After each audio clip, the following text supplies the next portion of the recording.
Bienvenue sur le cours du principe des aspects en astrologie. Au centre de la carte, les lignes tracées indiquent les aspects. Ces lignes conjuguent l'interaction des planètes entre elles, indiquant la qualité du dialogue intervenant quand deux astres communiquent ensemble. Une planète verra donc son action modifiée par une autre selon la nature de celle-ci. Par exemple, Mars en aspect avec Vénus peut indiquer la passion, simplement parce que Mars empêche l'apathie et que Vénus aime séduire. Les deux corps ensemble indiquent donc une poussée créative lorsqu'ils sont bien utilisés. Selon l'angle de l'aspect, l'effet sera différent, bien que les planètes soient toujours prioritaires dans toute interprétation des aspects. On pourrait croire, à lire de nombreux ouvrages sur le sujet, que les aspects sont plus importants que les planètes en cause. En fait, un aspect n'existe pas physiquement dans le ciel. Les planètes sont donc toujours déterminantes en fonction de leur nature. Les aspects de carré, demi et sesquicarré sont moins évidents à vivre. Il s'agit de défis, mais il arrive souvent qu'ils soient constructifs. C'est un peu comme si les deux planètes en cause devaient d'abord commencer par parler la même langue avant de se comprendre. Les aspects de trigone ou de sextile sont en général plus faciles à vivre, quoiqu'il leur arrive aussi de nuire. Les planètes parlent la même langue, mais cela ne veut pas dire qu'elles aient envie de se parler. L'opposition, la déclinaison ou la conjonction dépendent entièrement de la nature des planètes en cause. Dans tous les cas, la nature des planètes est déterminante dans tout aspect. Un trigone du Soleil qui indique la volonté, le rayonnement, un Saturne qui indique au contraire les peurs, les limites, les responsabilités, mais aussi la stabilité, ne sera jamais facile à vivre, surtout si des planètes, en fonction du thème étudié, sont de nature problématique. Les aspects obligent à interpréter. Mais il est important de savoir qu'un aspect n'est pas statique. Il nous pousse à apprendre ou changer son point de vue sur quelque chose. Mais il agit principalement pendant une période planétaire liée aux planètes en cause. De nombreux articles sur notre site www.orion-astro.com traitent des périodes planétaires. Ainsi, les aspects de Saturne ne sont importants que lorsque Saturne est réactivé par une période planétaire, par une sous-période ou par une interpériode. Ainsi, un éventuel carré entre Saturne et le Soleil ne sera pas actif toute la vie. Il ne faut donc pas craindre tel ou tel aspect, mais le prendre comme une occasion de devenir meilleur et de contrer l'adversité éventuelle, car la race humaine est faite pour contrer les aléas de l'existence. Si ce n'était pas vrai, peu de gens dépasseraient l'âge de 20 ans, comme ce fut le cas pendant des millénaires. Et personne n'aurait marché sur la Lune. Voyons maintenant les aspects dits majeurs. Majeurs parce qu'ils sont largement plus actifs que les aspects dits mineurs. Les aspects majeurs sont la conjonction, l'opposition, le sextile, le carré, le trigone et le quinconce. Une conjonction se forme lorsque deux planètes sont proches l'une de l'autre. L'orbe est la distance qui sépare les deux planètes de l'aspect exact. On dit qu'une conjonction est active avec un orbe de 6 degrés. Cela signifie que l'aspect est actif 6 degrés avant l'aspect exact et 6 degrés après. Ainsi, l'aspect dessiné ici est effectif. Là, nous sommes au-delà des 6 degrés, l'aspect n'existe plus. Plus l'orbe est serré, moins le libre arbitre agit facilement. Nous ne discuterons pas de l'orbe des aspects, cela nous éloignerait de cette étude et cela dépend des écoles, de ce qui est recherché, etc. Une conjonction a pour effet de focaliser l'attention des planètes en cause. Elles conjuguent ainsi leurs énergies sans pour autant tenir compte des autres. Ainsi, Vénus et Mercure auront tendance à aimer discuter sans forcément tenir compte des autres. Mercure et Jupiter auront tendance à s'occuper des affaires et des notions plus intellectuelles. Saturne impliqué dans une conjonction obligera l'autre planète à structurer ou à limiter quelque chose, ceci dépendant de la deuxième planète. En fait, une conjonction agit comme si les planètes étaient par analogie à l'ascendant en bélier, ou qu'elles sont symboliquement happées par une énergie située à 0 degré, qui est la distance exacte de la conjonction parfaite, soit la frontière du signe du bélier. Une conjonction initie quelque chose, elle crée un nouveau cycle destiné à croître jusqu'à l'opposition. Une conjonction est par analogie en rapport avec Mars, au Soleil, et elle n'aime pas du tout les limites que Saturne impose, qui lui est en chute dans le signe du Bélier. Ceci parce qu'une conjonction veut faire avancer les choses.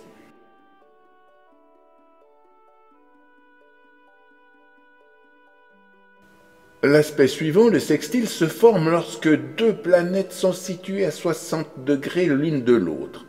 On a tendance à idéaliser cet aspect. C'est pourquoi il vaut mieux utiliser un orbe serré de 3 degrés, car bien souvent cet aspect n'intervient que peu ou pas du tout. Un arc de 60 degrés depuis 0 bélier nous mène au signe des Gémeaux et à celui du Verseau en sens inverse. Verseau et Gémeaux sont des signes d'air, ce qui donne une connotation intellectuelle à l'aspect. Le sextile a tendance à intellectualiser, à communiquer, à rendre perspicace.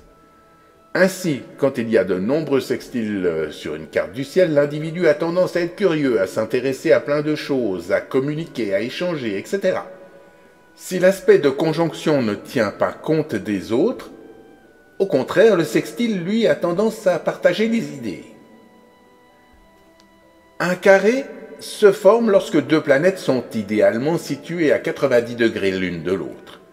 Cela nous amène à la frontière du signe du Cancer en sens direct et au signe du Capricorne en sens inverse. Cancer et Capricorne sont deux signes cardinaux d'initiation, donc le carré générera une énergie qui provoque des changements. Seule une action cruciale, considérable, un emploi énergique des possibilités, peut nous dégager de son activité dissonante. Il nous pousse à agir et nous oblige à prendre des décisions. Les planètes impliquées se défendent l'une par rapport à l'autre. On dirait qu'elles refusent de s'entendre. Il en résulte un certain stress. En fait, elles ne parlent pas la même langue. Le carré croissant correspond au signe du Cancer. Il est relié à la maison 4 et aux planètes Lune et Jupiter, ainsi qu'au masque de la persona, ceci étant pris dans le pur sens jungien du terme. Il y a alors une division en général non-conscience qui touche la sécurité. Les carrés croissants portent un coup à la relativité des choses.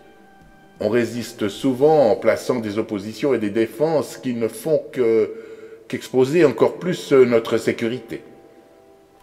Ils nous montrent nos côtés les plus faibles et sensibles, ce qui se termine trop souvent par des attitudes non raisonnables ou à une certaine atrophie.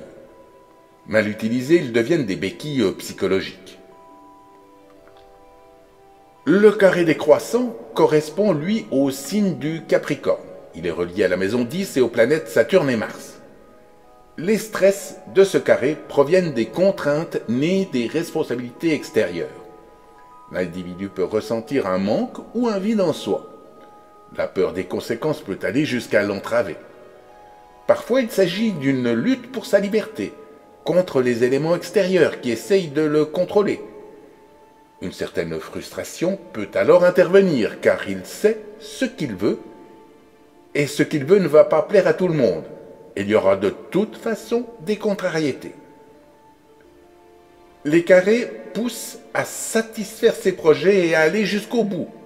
En règle générale, ces entraves fortifient l'individu plus qu'elles ne l'écrasent. L'aspect suivant, le trigone, se produit lorsque deux planètes se situent idéalement à 120 degrés d'arc l'une de l'autre. Elles sont alors séparées par 120 degrés, en tenant compte, bien sûr, de l'orbe utilisé. Un arc de 120 degrés à partir de 0 zodiacal correspond au signe du Lion et en sens inverse, il correspond au signe du Sagittaire. Comme ces deux signes sont liés à l'élément feu, le trigone accentue la fonction psychologique de l'intuition. Il oblige à s'occuper davantage de soi-même, il oblige à la créativité qui peut intervenir à tout moment, ainsi que le fait de sous-évaluer les choses concrètes et matérielles, avec bien sûr toutes les conséquences qui vont avec. Les astrologues traditionnalistes l'associent à la prospérité, à la commodité, au bien-être, entre autres. Les trigones avantageraient les points touchés. Le trigone croissant est relié au signe du Lion, il est relié aussi à la maison 5 par analogie et au soleil. Il se montre inventif, orienté vers les plaisirs, théâtralement dramatique, poussant à vouloir être reconnu selon la teneur des planètes. Cet aspect a le défaut de vouloir des solutions de facilité, car il n'aime pas l'effort, ni la lutte. Positivement, il augmente l'instinct créatif, le sens du sensationnel ou l'aptitude au commandement, etc., etc. Le trigone décroissant est relié au signe du Sagittaire. Il est relié à la maison 9 et à Jupiter. Ce trigone peut libérer son inventivité et sa créativité dans des accomplissements plus extérieurs.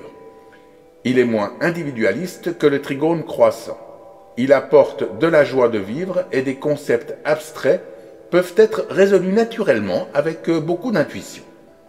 Il est aussi possible de surestimer le facteur chance car on est trop sûr de viser juste à chaque fois. L'aspect suivant, le quinconce, se produit lorsque deux planètes se situent à 150 degrés d'arc l'une de l'autre. On peut admettre un ordre entre 2 et 3 degrés pour cet aspect sur le thème natal. Un arc de 150 degrés à partir de 0 zodiacal en sens direct nous amène au signe de la Vierge et à celui du Scorpion en sens converse. Les deux signes épluchent, examinent. Leur caractère est plutôt féminin. Ils sont tous les deux, à leur façon, les signes les plus anxieux du zodiaque. Peut-être à cause du besoin de purification et de sécurité qui les caractérise. Et ils peuvent devenir beaucoup plus critiques. Ceci dépend de la maturité de l'individu, bien sûr. Si celui-ci en manque, il peut s'épuiser pour rien en fonction des planètes en cause dans cet aspect. À la base, le quinconce n'est pas un aspect provoquant des effets spectaculaires comme peut le faire une conjonction. Son action est plus réduite. Il favorise la séparation avec tout ce qui empêcherait de faire des progrès. À la longue, l'effet du quinconce est stressant, exaspérant, énervant. Il a tendance à répéter ses effets tant que l'on n'a pas pu résoudre les problèmes qu'il engendre. Le quinconce croissant est relié au signe de la Vierge. Il est lié à la maison 6 et à Mercure. Il a tendance à déranger l'individu. S'il est lié directement à la maison 1 ou à la maison 6, cela peut provoquer au pire des troubles de santé. Il peut se manifester par des frustrations du type Vierge, surtout dans la vie quotidienne, dans le travail par exemple. Il sert à corriger les erreurs à divers niveaux. Il agit sur le plan mental afin de rétablir les situations en les corrigeant. Le quinconce décroissant, lui, opère par le signe du Scorpion. Il est relié à la maison 8 et à Mars. Cet aspect est régénérateur ou destructeur, mais à faible niveau. Il cherche une transformation ou une renaissance. Analogiquement associé à l'élément eau et au mode fixe, il possède un pouvoir correcteur et psychologique puissant. Il nous permet d'être plus conscients de nos sentiments et de nos désirs les plus profonds. Il faut éviter de le refouler en soi. Une opposition se produit lorsque deux planètes se situent à 180 degrés d'arc l'une de l'autre. Elles sont alors séparées par 180 degrés en tenant compte de l'orbe toléré. Cet arc, à partir de 0 degré zodiacal, nous amène à la Balance. L'opposition correspond aussi à la maison 7 et aux planètes Vénus et Saturne. L'opposition est moins paralysante que le carré, mais l'opposition peut occasionner des stress en essayant d'équilibrer les deux planètes en cause.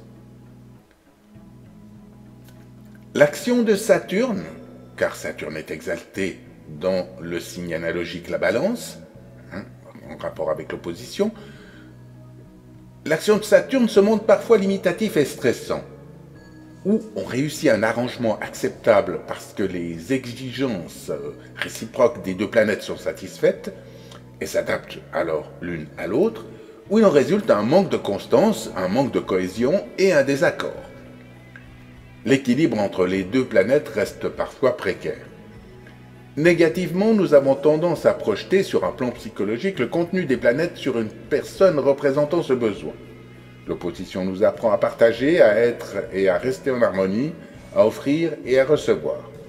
De nombreuses oppositions peuvent décrire une vie faite de haut comme de bas.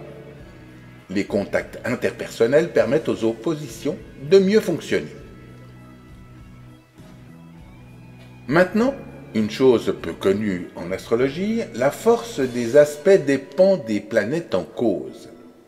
Les sextiles de Saturne, par exemple, sont très puissants. Ils sont aussi puissants qu'une conjonction. Le carré de Saturne, 10 signes après sa position, a l'énergie d'une conjonction. C'est un aspect extrêmement puissant. Les carrés de Mars, 4 signes après la position de cette planète, sont à prendre au sérieux, car ces aspects ont énormément de force. Les trigones des deux nœuds lunaires et ceux de Jupiter ont également la force d'une conjonction. Il ne faut surtout pas sous-estimer les effets des trigones de Jupiter et des nœuds. Le quinconce de Mars, 8 signes après sa position, donc par analogie avec le signe du Scorpion, un 8e signe, a beaucoup plus de force que n'importe quel autre quinconce. Les oppositions sont pratiquement aussi importantes que les conjonctions, ceci concernant toutes les planètes. Cette façon de voir provient de l'astrologie indienne qui utilise différemment les aspects. Si une planète visible, du Soleil à Saturne, est maîtresse des maisons 6, 8 ou 12, elle a tendance à se montrer un peu moins conciliante. N'utilisez surtout pas Uranus, Neptune ou Pluton comme maîtres, car ces planètes ne dirigent pas une maison. Seules les planètes visibles sont reliées à une maison. Elles sont maîtresses d'une maison. Si Uranus ressemble au Verseau, pourquoi serait-il obligatoirement le maître de la cuspide en Verseau? Saturne s'en charge, sinon Saturne devrait être aussi le maître du signe de la Vierge. Sur ce principe, un maître signifie une maison, mais pas un signe. Si une personne ressemble à un territoire, il n'en est pas pour autant le maître. Pour les maisons, il n'y a qu'un seul roi, et celui-ci se doit d'être vu. Si l'on se montre objectif quant à ces notions, nous sommes certains que lorsque deux planètes se lient par un aspect, on ne ratera pas son interprétation par idéalisme ou en se montrant trop strict. Là encore, il s'agit d'une astrologie qui place les planètes au premier plan, bien avant les signes du zodiaque. Je vous remercie d'avoir suivi ce cours et je vous dis à bientôt pour de nouvelles aventures astrologiques.